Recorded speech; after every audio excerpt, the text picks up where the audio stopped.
on the day of our tragedy in Sutherland Springs, actually that weekend, I ran the riflery at RAs, which is Royal Ambassadors, is like Christian Boy Scouts.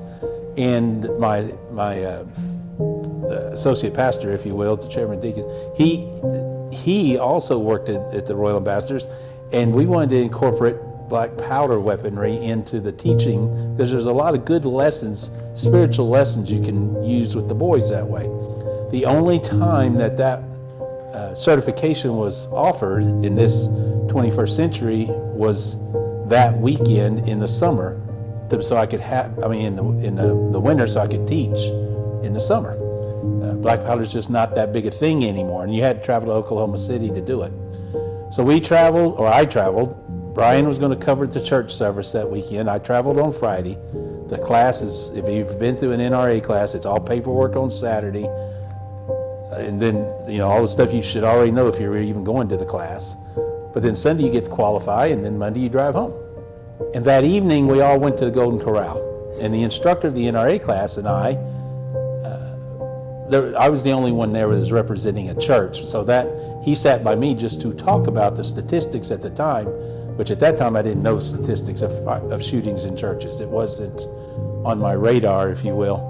And he talked to me about the statistics of church shootings. And I made the comment that Saturday evening that couldn't happen in our little church because, one, we are in South Texas where everybody carries a firearm, and two, our little church is in the very outback. We are a country little church. Nobody would think to come in and do something of that nature.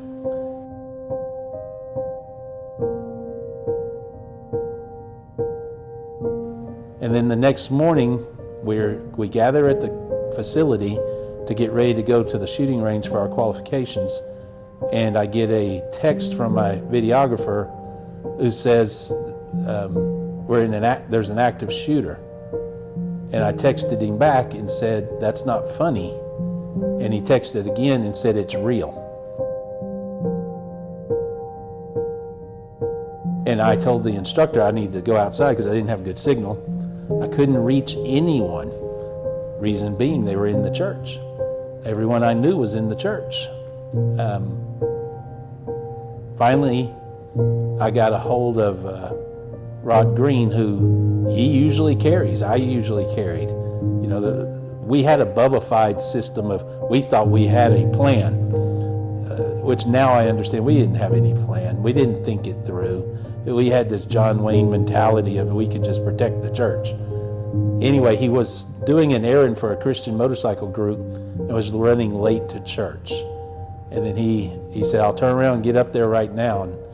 And that's who called me back and let me know that it was real and that Annabelle didn't make it.